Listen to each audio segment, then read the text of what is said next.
The Honourable Member for Ialibu. Thank you, Mr. Acting Speaker, and thank you for giving me this opportunity to ask a few questions. To our good Treasurer, the Honourable Ling-Stuckey, for just a few things about the economy. In recent times, Mr. Speaker, the Treasurer has announced that our economy is doing very well. He has projected that the economy will grow by 3.5% this year, when the rest of the world is expected to grow by 1.7%. Mr. Speaker, I just want to ask the Treasurer, first question, is this growth, where is it coming from? Because the rest of the country, the economy is struggling to perform. Businesses are shutting down. Most of our exports, coffee, cocoa, fisheries, forestry, are all on the decline. So what is driving the growth that you are saying that we are experiencing in this country? Mr. Speaker, I feel that this has been, in my view, the growth is driven by LNG exports, and LNG exports are enjoying a very high global prices, and as a result, it is seen as PNG economy is doing well.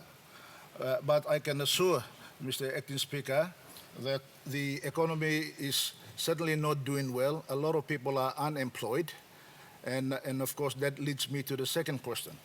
Mr. Speaker, in recent times you have announced that the Treasurer has announced that they have created over 10,000 jobs over the last 2.5, 3 years. Now, can the Treasurer inform this Honourable House and the country which sectors have delivered those 10,000 jobs? Whether they are in fisheries or forestry or agriculture, please inform this Honourable House so that we can know where the growth is. Because suddenly, on the ground, a lot of people are finding it out to find new jobs. And Mr. Speaker, I can assure you that people are facing, especially our school leavers who are not properly skilled, facing a lifetime of unemployment. Lifetime of unemployment. That means that in their life, they might never get a job. So, Mr. Treasurer, can you please inform this Honourable House about where this job growth that we are going to experience? The third question is about expenditure, and Mr. Speaker, the Treasurer has proudly stated over many, many occasions that this government is making record spending. Record spending this year is projected to be about 24.5 billion kina. And of course, you are saying that this record spending will deliver the growth. But Mr. Speaker, this record spending is not helping struggling families. The household assistance package that you have announced, Mr. Speaker, Mr. Treasurer, of 1.1 billion kina, is not helping families put food on the table. It is only assisting fuel prices to be subsidized for people who own cars and who are able to afford to have those luxury items. It is certainly not putting food on the table for young Papua New Guinean families, and many of them who are now struggling to even have a job. So, Mr. Speaker, can the Treasurer tell us how this assistance program will assist our families throughout the country? The other question, Mr. Speaker, that I want to ask is about inflation, Mr. Speaker. Mr. Speaker, the Treasurer proudly announces on many occasions that the inflation in our country is at 6.3, which is much, much lower than average long-term inflation of about 7%. That's what he is announcing. Mr. Speaker, but the real prices in the store goods is a very different story, Mr. Treasurer. In 2019, the price of bully beef was 11 kina 90. Today is closer to 20 kina. So, Mr. Speaker, I don't know where the calculation of the inflation is coming from, and I know I've got confidence in our public servants at National Statistical Office, but Mr. Speaker, the reality on the ground is different. How is the Treasurer, my question is, how is the Treasurer is developing a strategy to address inflationary issues in the country. Why I ask that question is because, Mr. Treasurer, many central banks around the world, for them to curb in the rising of inflation around the world, the interest rates are being increased around many global economies, which is trying to curb the inflation increases. Whereas in PNG, Mr. Speaker, the strategy adopted by the central bank and treasury is to have a steady and unchanged interest rate regime. Now, if you are maintaining interest rates at that levels, how are you going to keep inflation from continuing to grow?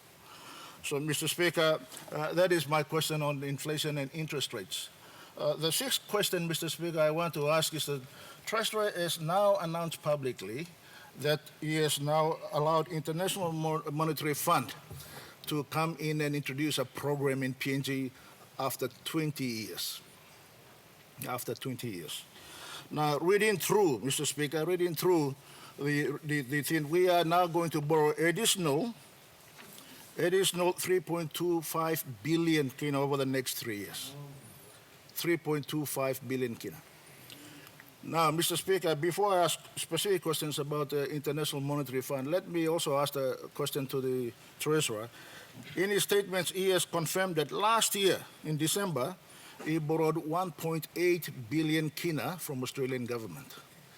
This year, he is borrowing another 1.5 billion kina. That is in addition to the 3.25 billion kina you are going to borrow from IMF. With all this borrowing, Mr. Speaker, what will be our, I'm asking the Treasurer, what will be our debt to GDP ratio? I think your estimates of 53% for the end of the year will be surpassed, mainly thinking that it will go up to close to 60%. So, Mr. Treasurer, if you can inform this Honourable House the debt to GDP ratio that you are going to achieve as per your budget estimates of 2023. Mr. Speaker, I also want to ask the Treasurer that borrowing from IMF, can he confirm that we are probably only a third or fourth country in the world to ask IMF for help after Sri Lanka and Pakistan? Now, 3.2 billion kina over the next 3 years comes with conditions. This is not assistance to support the budget. Mr. Speaker, can he confirm that this is a bailout because our economy is struggling? Our economy is struggling to meet the revenue targets that you have set, Mr. Treasurer. Mr. Treasurer, can you confirm also that the conditions that the IMF is putting, and these are on the schedules that you have presented to this Honourable House, Mr. Speaker, and those conditions include, one is that they will make changes to the Central Bank Act. Can you confirm or deny that these changes will include what they call flexible monetary foreign exchange policy? Does that mean that they will review the valuation of kina? Is that going to devalue our kina? The second issue is they are saying that there will be new tax measures from IMF. This is on your attachment, Mr. Speaker. I'm reading from what this House needs clarity and detail. That is why you have an obligation to this Honourable House and the country. So what are the new tax measures that are we talking about? Are we going to put more burden on our people? Are you going to increase salaries and wages tax? Are you going to increase company tax? What are the new measures? They need to be specific. Mr. Speaker, why I ask all these questions is because they're also proposing that we need to restructure our public service machinery. That is the third condition that they are putting. How many more people are you going to sack in the public service machinery so that you can have savings to fund your budget? Mr. Speaker, that is what they are trying to achieve. When you look at, there's a complete HRC business process. You read what they are putting to you, and then you will understand. They will talk about staffing and remuneration guidelines. Now, that is talking about people who are not, who are struggling again to feed their families. You are going to put them on the street. So, Mr. Speaker, these borrowings come with very serious conditions. Honorable member, I'll interrupt your question. Our question time has lapsed, and I think you have raised many important questions already. Can you just get straight to the question and let the minister Mr. Speaker, respond? well, close to by me finish. Close to you. by me finish. But Mr. Speaker, I'm always the question there. It's touching, the economy is touching everybody's lives in this country. We are talking about 8 to 10 million people and how they are going to survive when all these economic conditions come. Mr. Speaker, IMF is renowned Honorable member, around the world. we have a point of order. Honorable Minister, what's your point of Mr. order? Speaker, point of order is, I think for ordinary members of parliament to ask such detailed questions like this is another issue. But for somebody who was the prime minister of a government that created some of these problems, you should also tell Honorable what member, programs did he put in place to address the same Honorable issues he's member, raising. Because your we are point trying of to order. solve the problems he created, Mr. Speaker. Thank you. your point of order is out of order. I've already asked the honorable member to make his question short, so I'll ask him to sum up his question. Mr. Speaker, I know the good member for Kandep loves to intervene and talk, but what he should realize is that, when last time IMF was in this country, you and I were still in government, And, that was over 20 years ago. And 20 years ago, the pain that our people suffered. And Somalia, when Somalia government was in power, we have never dealt with IMF because of these kind of conditions. When we were in government, we've never dealt with IMF because of these conditions. We survived. We survived. So learn to live within your means. That is what we are trying to tell you. So provide us proper details so we can have a good debate about the issues that are confronting the nation. Thank you, Mr. Speaker. Thank you. So, Minister can make him up.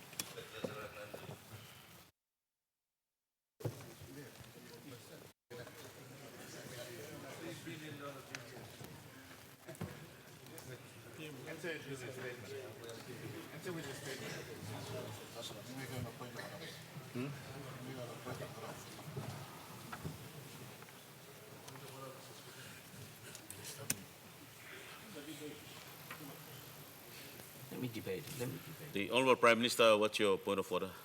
My point of order is, Mr. Speaker, I appreciate you managing questions on the floor of Parliament. Members of Parliament, and especially senior members, must not use question time to make statements. And if the former Prime Minister and the member for Ialibu-Pangia wants to debate on the Treasurer statement yesterday, I will be reopening this with a statement in reply. It's an opportunity to make the statement. That's my point of order is, Mr. Speaker, please control members of Parliament to discuss and use question without notice opportunity to make statement. And I counsel members, I ask members, if you are man enough to ask questions or point to a matter that is of national importance, be man enough to sit through and listen to our responses. Thank you, Mr. Speaker. Thank you.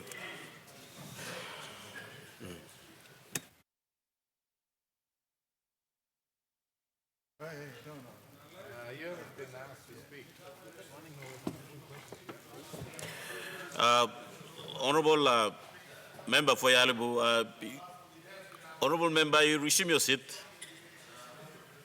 The honorable member, you resume your seat. I'll make a ruling on your question. Acting Speaker. Honorable member, honorable It's member about for our country. Ialibu, I People will are ask out you of to work. resume your seat. And you, Honorable member, I'll ask you to resume your seat. I'll make a ruling on your question.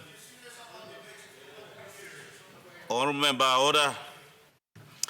The honorable member and honorable members, upon advice, the questions that the honorable member for Ialibu have asked, we have this in the, it's before Parliament, and whatever statement that is related to bills that is before Parliament, we would not, ministerial statement would not be raised on question. Therefore, I made a ruling that the minister will not respond to the question asked by the member. The honorable members' questions can be reserved on when the debate on this bill comes, he can debate on the necessary question.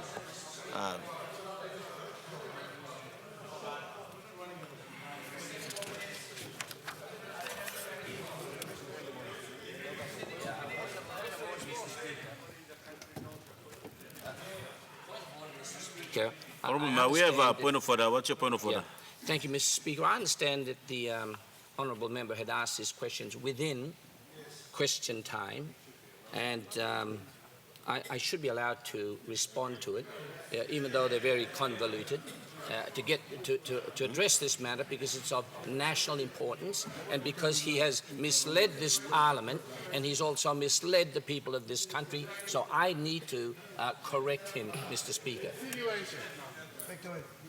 Give him the chance.